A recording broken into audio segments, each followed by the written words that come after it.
நான் வந்து ஒரு டெஸ்ட் பேப்பரில் வந்து கொஞ்சம் கதையை எழுதி வச்சுருந்தேன்.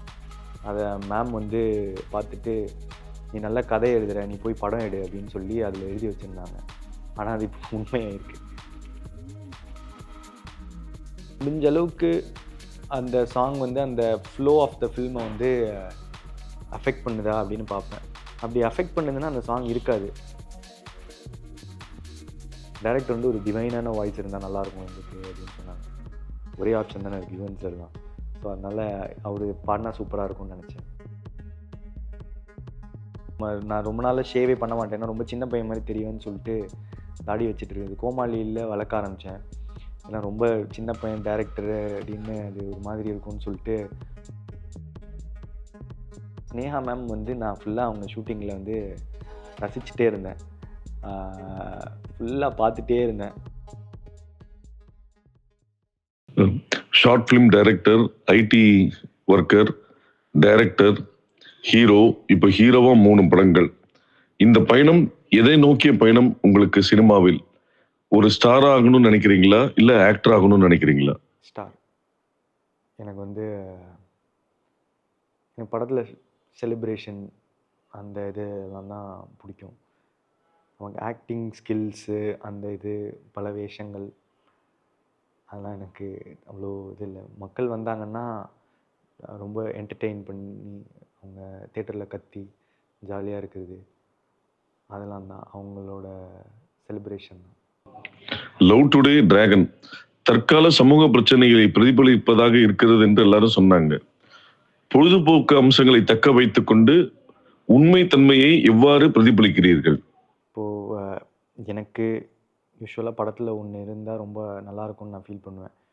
என்னென்னா லைஃப்பை லீட் பண்ணுறதுக்கு எதா ஈஸியர் ட்ரிக்ஸ் இருக்கா, வே இருக்கா, அது நம்ம படத்தில் எதாவது சொல்லலாமா அப்படின்றது தான். இப்போது லவ் டுடே பொறுத்த வரைக்கும் நம்புங்க கொஞ்சம் நிம்மதியாக இருக்கும்.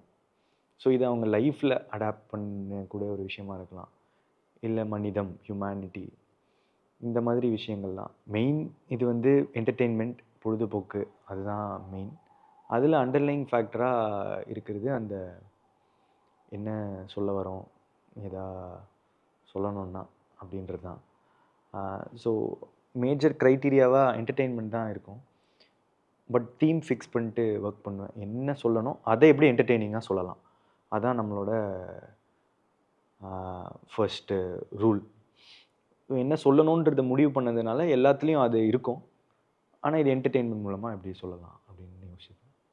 ஒரு யங் ஃபிலிம் மேக்கரா தமிழ் சினிமாவில் எந்தெந்த துறையில் மாற்றங்களை ஏற்றுக்கொள்ள வேண்டும் என்று நினைக்கிறீங்க? தமிழ் சினிமான்னு இல்லை, எல்லாத்துலேயும் எல்லாமே மாறிட்டே தான் இருக்கும். நம்ம அடாப்ட் ஆகிறது தான் லேர்னிங். கற்றுக்கிட்டே இருக்கணும். கற்றுக்கிட்டே இருந்தால் எல்லாத்துக்கும் கொஞ்சம் அடாப்ட் ஆகிட்டு இருக்கலாம். சினிமா இப்போது நம்ம ஒர்க் பண்ணுற பீப்புள்லேருந்து அவங்க ஏஜ் மாறிட்டே இருக்கும். அவங்களோட இப்போ எனக்கு ஒரு வருஷம் போகும்போது என்னோடய ஏஜ் ஏறிட்டு இருக்கும், என் கூட சேர்றவங்களோட வயசு கம்மியாக இருக்கலாம்.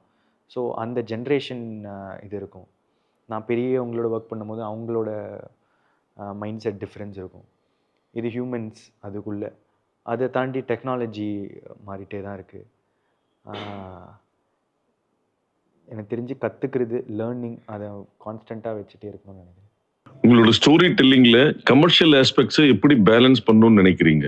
இப்போ கமர்ஷியல் படம் தான் எடுக்கிறேன், அதில் ரொம்ப கிளியர். ஸோ இப்போ ஃபார் எக்ஸாம்பிள் ஒரு சாங்கு வைக்கணும் அப்படின்னா முடிஞ்ச அளவுக்கு அந்த சாங் வந்து அந்த ஃப்ளோ ஆஃப் த ஃபில்மை வந்து அஃபெக்ட் பண்ணுதா அப்படின்னு பார்ப்பேன். அப்படி அஃபெக்ட் பண்ணுதுன்னா அந்த சாங் இருக்காது. பட் இருந்தால் படம் என்டர்டெய்னிங்காக இருக்கா, என்டர்டெய்னிங்னா எனக்கு கமர்ஷியல். இந்த பாட்டு இருந்தால் தான் இது கமர்ஷியல், இந்த ஃபைட் இருந்தால் தான் கமர்ஷியல் அப்படின்ற மைண்ட் செட் எனக்கு இல்லை. படம் என்டர்டெய்னிங்காக இருக்குது, வெகுஜன மக்களுக்கு. கமர்ஷியல்னால் என்ன, விற்கக்கூடிய பொருள், அதுதான் கமர்ஷியல்னு சொல்லுவோம். விற்கக்கூடியதாக இருக்கிறதுக்கு இதெல்லாம் இருக்கணும் அப்படின்னு சினிமாவில் இல்லை அப்படின்னு தான் நான் நினைக்கிறேன். ஸோ அதனால் அது விற்கக்கூடிய பொருளாக வர்றதுக்கு என்னெல்லாம் பண்ணணும் அப்படின்றது மட்டும்தான் மைண்ட் செட். இதுதான் பேலன்சிங். மீன் சுவாரஸ்யமாக இருக்கா, என்டர்டெய்னிங்காக இருக்கா ஒரு சீனும், அவ்வளோதான் பார்க்குது. இன்னைக்கு வந்து ஓடிடி வந்து ஒரு முக்கியமான விஷயமா இருக்கு. அந்த ஓடிடி பிளாட்ஃபார்மோட வரவு உங்க ஃபிலிம் மேக்கிங் டிசிஷன்ல ஏதாவது மாறுதலை ஏற்படுத்துதா? இல்லை, அந்த பிஸ்னஸில் தான் கொஞ்சம் குழப்பம் இருக்கும். கொஞ்ச நாள் முன்னாடி அந்த பட்ஜெட் அண்ட் இது வந்து அதிகமாக இருந்துச்சு. ஏன்னா ஓடிடியோட பிஸ்னஸ் வந்து ரொம்ப பெருசாக இருந்துச்சுன்னு சொன்னாங்க. இப்போது வந்து திரும்பி ஓடிடி கிராஷ் ஆகி இருக்கிறதுனால பிஸ்னஸ் கம்மியாக இருக்குன்னு சொல்கிறாங்க. ஸோ அதனால் இது எப்படி தேட்ரிக்கல் அதிகமாகுதா? இது பிஸ்னஸ் ஆங்கிள் தான் இருக்குமே தவிர்த்து க்ரியேட்டிவ் ஆங்கிள், அதான் பிஸ்னஸ் ஆங்கிள் தான் இருக்குமே தவிர்த்து க்ரியேட்டிவ் ஆங்கிளில் எந்த இதுவுமே பாதிக்கலை. டிராகன் இந்த படத்துல வந்து ஒரு 5 மியூசிக் கம்போசர்ஸ் வந்து பாடியிருக்காங்க. சிலம்பரசன், யுவன் சங்கர் ராஜா, அனிருத், பிரதீப் குமார், சித் ஸ்ரீராம். இந்த 5 பாடல்களும் 5 மியூசிக் டைரக்டரோட பாடினதை பத்தின உங்களோட ஃபீலிங் என்ன? சித் ஸ்ரீராம் வந்து எனக்கு என்னை விட்டு உயிர் போனாலும் பாடினாங்க. பாட்டு பெரிய ஹிட்டு. அதே அஸ்வத்துக்கு வந்து கதைப்போமா பாடினாங்க, ரொம்ப பெரிய ஹிட்டு. இப்போ எங்களுக்கு வழித்துணை கிட்டத்தட்ட அது ஒரு ட்ரீம் சாங் மாதிரி. ட்ரீம் சாங் தான் அதோட சிச்சுவேஷன். ரொம்ப அழகாக இருக்குதுன்னு நாங்கள் ஃபீல் பண்ணுறோம். அண்ட் யுவன் சார் வந்து டைரக்டர் வந்து ஒரு டிவைனான வாய்ஸ் இருந்தால் நல்லாயிருக்கும் இதுக்கு அப்படின்னு சொன்னாங்க. ஒரே ஆப்ஷன் தானே இருக்குது, யுவன் சார் தான். ஸோ அதனால் அவர் பாடினா சூப்பராக இருக்கும்னு நினச்சோம். அவர் ஒன்று பாடியிருக்காங்க. அதுக்கப்புறம் பிரதீப் குமார் இது வந்து எனக்கு வேறு சில ஃபேவரட்ஸ் தான் இருந்துச்சு படத்தில். ஆனால் வந்து பிரதீப் குமார் பாடின பாட்டு வந்து இப்போது கேட்கவே அப்படியே நிம்மதியாக இருக்குது. It is one of my most favourite songs இந்த ஆல்பம். அண்ட்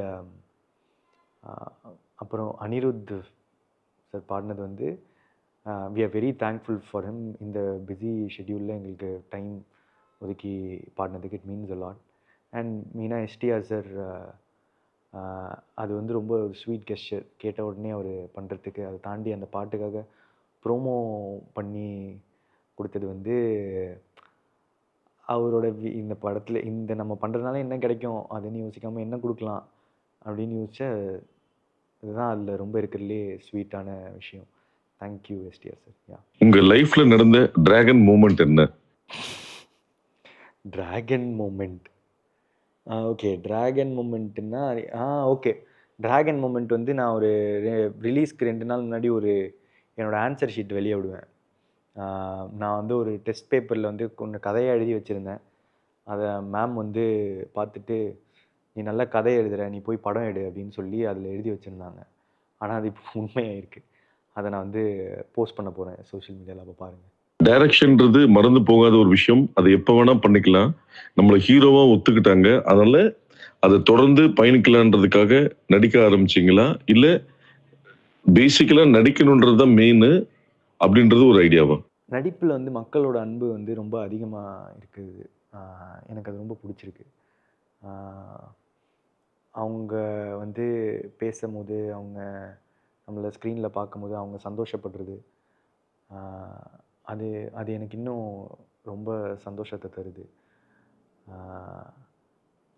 அதனால தான் இந்த படத்தில் வந்து ஒரு டிஏஜிங் இல்லாமல் க்ளீன் ஷேவ் ஸ்கூல் பாயான ஒரு விஷுவல்ஸ் இருந்தது. அந்த எக்ஸ்பீரியன்ஸ் எப்படி இருந்தது? நான் ஒரு ஷார்ட் ஃபிலிம் 5-6 வருஷம் முன்னாடி, 7 வருஷம் நினைக்கிறேன், முன்னாடி பண்ணும்போது இந்த மாதிரி ஷேவ் ஃபுல்லாக க்ளீன் ஷேவ் பண்ணிட்டு பண்ணியிருந்தேன். இது டிஏஜிங் அதெல்லாம் பண்ணல, ஜஸ்ட்டு ஷேவ் பண்ணிட்டு பண்ணது தான். எனக்கு ஐ திங்க் ஜாலியாக தான் இருந்துச்சு. நான் ரொம்ப நாளாக ஷேவே பண்ண மாட்டேன், ஏன்னா ரொம்ப சின்ன பையன் மாதிரி தெரியும்னு சொல்லிட்டு தாடி வச்சுட்டு இருக்குது. கோமாளியில் வளர்க்க ஆரம்பித்தேன். ஏன்னா ரொம்ப சின்ன பையன் டேரக்டரு அப்படின்னு அது ஒரு மாதிரி இருக்கும்னு சொல்லிட்டு கொஞ்சம் பெரிய பையனாக தெரியணும்னு தாடியோடு தான் இருக்கிறது. அதுக்கப்புறம் ரொம்ப ரேராக தான் இப்போ நான் ஷேவ் பண்ணேன். ஸோ இதுக்கு ஷேவ் பண்ணும்போது ரொம்ப நாள் கழித்து என்னை அப்படி பார்த்தது எனக்கே நல்லா இருந்துச்சு. இந்த படத்தோட விழாவில் வந்து உங்கள் காலேஜ் டீச்சரை பார்க்கப்போ ஒரு எமோஷனலான கனெக்ட் ஆச்சு. அந்த தருணம் என்ன? ரெண்டாவது, ஒரு சப்டைட்டில்லாம் இல்லாத காலத்திலேயே வந்து நீங்கள் ஒரு லைவாக வந்து அதோட சப்டைட்டில் ஒரு விஷயம் பண்ணீங்க அப்படின்ற மாதிரியான ஒரு விஷயத்த சொன்னாங்க. ஸோ ஒரு டைரக்ஷன் பண்ணணும்ன்றது தான் முடிவு எடுத்துட்டு படிப்படியா ஒரு ஒரு துறையிலையும் வந்து தேர்வு பெற்று இதுக்கு வந்தீங்களா? அந்த மூமெண்ட்ஸை உங்களை நீங்களே செதுக்கி கொண்ட தருணம் என்ன?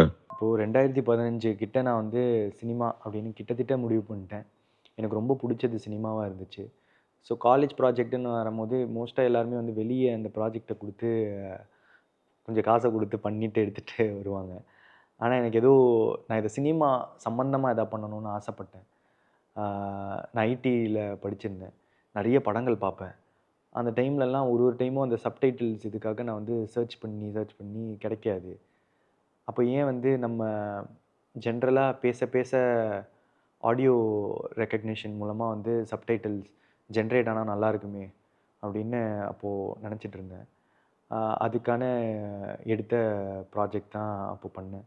ஆனால் இப்போ வந்து 9 வருஷத்தில் அது உண்மையிலே நடக்க ஆரம்பிச்சிருச்சு. யூடியூப்லலாம் வந்து அப்படியே லைவாக ஜென்ரேட் ஆகுது. டெக்னாலஜி பயங்கரமாக வளர்ந்துருச்சு. அப்போ நான் ஜஸ்ட் அதோட ஸ்டார்டிங் டீசஸ் அதெல்லாம் பண்ணி இனிஷியல் ஸ்டேஜஸ் ரொம்ப எரரோட தான் நிறைய ஜென்ரேட் ஆகும். இனிஷியல் ஸ்டேஜ் ஆஃப் இது ஒரு பேசிக் அமெச்சர் என்ன பண்ணுவாங்களோ அதை ட்ரை பண்ணேன். Love today friends gang, dragon friends gang என்ன டிஃப்ரென்ஸ் இருக்கு? ஃப்ரெண்ட்ஸ்னால் எப்போவுமே எந்த டிஃப்ரென்ஸும் இல்லைன்னு நினைக்கிறேன். ஃப்ரெண்ட்ஸ் எப்போவுமே ஒரே மாதிரி தான். ஃப்ரெண்ட்ஸ். படத்தின் நாயகிகள் அனுப்பமா, கயாடு, அப்புறம் முக்கிய வேடத்தில் நடிச்ச ஸ்னேகா, கோபிகா, இவங்களை பற்றி உங்கள் பார்வை? அனுப்பமா தான். நான் வந்து காலேஜ் படிக்கும்போது பிரேமம் வந்துச்சு. நினச்சி கூட பார்த்ததில்ல அவங்களோட நடிப்பேன்னு. ரொம்ப ரொம்ப பயங்கரமான பெர்ஃபார்மர். நான் எக்ஸ்பெக்ட் பண்ணல. அண்ட் ரொம்ப க்யூட்டாக இருந்தாங்க. அது அனுப்பமா. கயாடு வந்து ஒரு புது டேலண்ட் தமிழ் சினிமாவுக்கு. ரொம்ப அவங்க லைன்ஸ்லாம் ப்ரிப்பேர்டாக வந்து ரொம்ப நல்லா நடித்தாங்க. அகெயின் ரொம்ப டெடிக்கேட்டடாக இருந்தாங்க. அவங்களுக்கு ஆக்சுவலாக ஃபேன்ஸ்லாம் நிறைய பேர் படம் ரிலீஸ் ஆகிறதுக்கு முன்னாடியே இருக்காங்க. ரொம்ப ஹாப்பியாக இருக்குது அதை பார்க்க. அண்ட் ஸ்னேகா மேம் வந்து நான் ஃபுல்லாக அவங்க ஷூட்டிங்கில் வந்து ரசிச்சுட்டே இருந்தேன். ஃபுல்லாக பார்த்துட்டே இருந்தேன். ஸோ அதுதான் எனக்கு அவங்களோட இருக்கிற ஞாபகம். ஸ்கூலில் படிக்கும்போது ஒரு பொண்ணு பேட் பாய் தான் பிடிக்கும்னு சொன்னதுனால காலேஜில் சைக்காலஜிக்கல் டிராகனாக மாறிட்டீங்கன்னு ட்ரெய்லரில் வருது. ரியல் லைஃப்பில் ஏதாவது ஒரு பொண்ணு சொல்லி நீங்கள் ஏதாவது மாற்றிருக்கீங்களா? நிறைய விஷயம் ஒரு ரிலேஷன்ஷிப்லேருந்து கற்றுக்கிட்டு அடுத்த ரிலேஷன்ஷிப்பில் அப்ளை பண்ணுவோன்ற இது இருக்குது. ஒரு பொண்ணு வந்து இப்போது நீ வந்து நிறைய ஃபார் எக்ஸாம்பிள் ஃபிக்ஷனாக போகிறோம். என்னோடய கதையே இல்லை. நீ ரொம்ப லேட்டாக வந்துட்டே இருக்க, நீ இம்பார்ட்டன்ஸே தர மாட்டேங்கிற அப்படின்னு பிரேக்கப் பண்ணிட்டாங்கன்னா அடுத்த ரிலேஷன்ஷிப் போகும்போது மோஸ்ட்டாக அந்த பையன் சீக்கிரமாக போய் நிற்பான், இல்லை ரொம்ப இம்பார்ட்டன்ஸ் தருவான். இப்போது அந்த பொண்ணு இப்போது சொல்லலாம், நீ என்ன ரொம்ப ரொம்ப இம்பார்ட்டன்ஸ் எனக்கு எனக்கு இது பிடிக்கவே இல்லை, அட்டென்ஷன் கொடுக்காத, எனக்கு கொஞ்சம் கம்மியாக அட்டென்ஷன் கொடுன்னு. இப்போது அந்த பையன் வந்து என்ன பண்ணுறது, இதுக்கு முன்னாடி பண்ணது கரெக்டாக இப்போ பண்ணுறது கரெக்டாக அப்படின்னு சொல்லிட்டு தவிப்பான். இந்த மாதிரி விஷயங்கள்லாம் நானும் வந்து அண்டர்கோ பண்ணியிருக்கேன். எல்லாருமே பண்ணியிருப்பாங்கன்னு நினைக்கிறேன். லியோன் ஜேம்ஸ் பற்றி உங்கள் பார்வை? அவர் அடுத்த லீக் போயிட்டாருன்னு நினைக்கிறேன். அவரோட சவுண்டிங்லேருந்து மியூசிக்லேருந்து எனக்கு எல்லாமே ஒரு மாதிரி நெக்ஸ்ட் லெவலாக இந்த படத்தில் தெரிஞ்சுது. அண்ட் அவர் கொஞ்சம் அண்டர் ரேட்டட் தான். அவரோட பாட்டெலாம் எனக்கு ரொம்ப பிடிச்சிருந்தது. ஃபஸ்ட்டு கோட் 2 வரும்போதுலாம் அந்த ஆல்பம்லாம் பயங்கரமாக இருந்துச்சு. பட் சம்வேர் அவருக்கு கிடைக்க வேண்டிய ரெக்கக்னிஷன் ரொம்ப ஸ்லோவாக தான் ரீச் ஆகிட்டுருக்குன்னு நினைக்கிறேன். இந்த படம் அவரை அந்த இடத்துக்கு கூப்பிட்டு போகும்னு நம்புகிறேன். டிராகன் படம் ரியல் லைஃப் இன்சிடென்ட்ஸா இல்லை ரியல் லைஃப் இமேஜினேஷனா? ரெண்டும். உங்க படங்கள் ஆகட்டும் இல்லை நீங்கள் பார்த்து ரசித்த படங்கள் ஆகட்டும், அந்த படத்தோட ஒரு கேரக்டரா நீங்க வாழணும்னு நினைச்சீங்கன்னா அது உங்க சாய்ஸ் என்ன? எனக்கு இப்போ இருக்கிற வாழ்க்கை ரொம்ப நிம்மதியாக நல்லா இருக்குது. இன்னொரு படத்தோட கேரக்டராக வாழறது அவ்வளோ இன்ட்ரெஸ்ட் இல்லை. பிரதீப்பாக வாழறது ரொம்ப சந்தோஷமாக இருக்கேன். பிரதீப் ரங்கநாதன், உங்களை பற்றி ஒரு ஸ்டேட்மெண்ட்ல டிஃபைன் பண்ணணும்னா என்னன்னு சொல்லுவீங்க? யாரையும் வேணும்னே யாரையும் தெரிஞ்சே ஹர்ட் பண்ணாமல் உண்மையிலே மனசுலேருந்து அவங்களுக்காக நல்லது மட்டுமே நினைக்கிற ஒருத்தனா நான் நினைக்கிறேங்க. அதை தாண்டி எனக்கு அவ்வளோவா நானே நம்ம தெரிஞ்சுட்டு தான் இருக்கேன். நீங்களும் அஸ்வத்தும் ஒருத்தர் முதல்ல பார்த்தப்போ என்ன இம்ப்ரெஷன் இருந்தது? இப்போ அது எப்படி இருக்கு? அஸ்வத்தை முதல்ல பார்க்கும்போது எனக்கு ஒரு அவர் ஏற்கனவே சினிமாவில் இருந்த மாதிரி ஒரு ஃபீல் இருந்துச்சு. நாளே கிணறு அதெல்லாம் முடிச்சுட்டு, ஸோ ஒரு சீனியர் அவர்கிட்ட நிறைய கற்றுக்கலாம் அப்படின்னு இருந்தது. அப்புறம் ஒர்க் பண்ண ஆரம்பித்தோடனே டீ கடைக்கு கூப்பிட்டு போயிட்டு இருந்தார். யாரா ஒர்க் பண்ணலான்னு வந்தால் பாதி நேரம் வந்து பேசியே இது போயிட்டுருக்கு, இவரோட இருந்தால் ஒர்க் பண்ணலாமா, பண்ண முடியுமா இப்படின்லாம் தோணிட்டு இருந்துச்சு. அதுக்கப்புறம் நிறைய கற்றுக்கிட்டேன். ஆக்சுவலி அவர் சொல்லி தான் நிறைய புக்ஸு அதெல்லாம் படித்து அதெல்லாம் போனேன். இப்போ இருக்கிறதுக்கும் அப்போ இருக்கிறதுக்கும் பெருசாக எந்த வித்தியாசமும் இல்லை. நான் ஒரு அப்போத்துலேருந்து இப்போ வரைக்கும் ட்ரஸ்ட் பண்ணுறேன். எனக்காக எப்பவுமே நல்லதாக நினைக்கிறாருன்னு. அதுதான். நீங்களும் அஸ்வத்தும் 2 பேர்ல யார் அதிகமா ஃபோன் யூஸ் பண்றீங்க? லவ் டுடே மாதிரி உங்க 2 பேரோட ஃபோனை எக்ஸ்சேஞ்ச் பண்ண ஒரு சிச்சுவேஷன் வந்தா பண்ணுவீங்களா? அஸ்வத் இல்லை, யாரு கூடயும் பண்ண மாட்டேன். அவர் ஃபோன் யார் யூஸ் பண்ணுறான்னு எனக்கு தெரியாது அதிகமாக.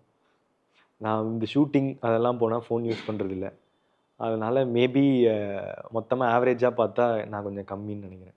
டிஓபி நிக்கத், கோஆர்டிஸ்ட் சித்து, ஹர்ஷத் இவர்களை பற்றி உங்கள் பார்வை? நிக்கத்தோடு நான் எப்போவுமே ஒர்க் பண்ணணுன்னு பார்த்துட்டு இருந்தேன். ஆனால் அது அமையவே இல்லை. ஆனால் இப்போ 2 படம் தொடர்ந்து ஒர்க் பண்ணுறேன். அவரோட ஒர்க் எனக்கு அவ்வளோ பிடிக்கும். அதை தாண்டி அவரோட பர்சனாக ரொம்ப பிடிக்கும். Is a gentleman. நான் அவர்கிட்ட நிறைய தடவை அதை சொல்லியிருக்கேன். அவர்கிட்ட நிறைய குவாலிட்டிஸ் நான் வந்து கற்றுட்ருக்கேன். ஒரு விஷயம் நல்லா இருக்குன்னா அதை அப்ரிஷியேட் பண்ணுறதும், அவரோட ஸ்லாங், அவரோட பாடி லாங்குவேஜோ இதுவோ ஐ லவ் இட். நான் அதுலேருந்து அடாப்ட் பண்ணிப்பேன். விஜய் சித்து நான் ஏற்கனவே சொல்லியிருந்த மாதிரி உழைச்சா ஒரு விஷயத்த கன்சிஸ்டண்ட்டாக பண்ணிகிட்டே இருந்தால் வாழ்க்கை மாறுன்றதுக்கு அவர் ஒரு எக்ஸாம்பிள். அண்ட் ஹர்ஷத் வந்து அவரோட ஒர்க் பண்ணுறது செம்ம ஜாலியாக இருந்துச்சு, ஃபன்னாக இருந்துச்சு, என்டர்டெய்னிங்காக இருந்துச்சு. டிராகன் படத்தை ஸ்டூடெண்ட்ஸ் மட்டும் இல்லாமல் ஃபேமிலி ஏன் பார்க்கணும் உங்கள் பார்வையில்? டிராகன் வந்து ஒரு பேக்கேஜ். நீங்கள் அதில் எல்லா எமோஷன்ஸும் பார்க்கலாம், சிரிக்கலாம், ஃபீல் பண்ணலாம், கொஞ்சம் மோட்டிவேஷனலாக இருக்கலாம், சாங்ஸ் பார்க்கலாம், ஃபைட் பார்க்கலாம். அதனால் அது ஒரு என்டர்டெய்னர். ஃபேமிலிஸ் ஏன் பார்க்கலான்னா, இதில் அந்த அப்பா அம்மா வேல்யூலேருந்து அவங்க பசங்க எப்படி இருக்கணும், சக்ஸஸ்னால் என்ன, ஃபெயிலியர்னால் என்னென்னு வாழ்க்கைக்கு ஈஸியாக கொஞ்சம் எடுத்துக்கிற விஷயங்கள் இருக்குது. அதனால் எல்லாருக்கும் பிடிக்கும்னு நினைக்கிறேன்.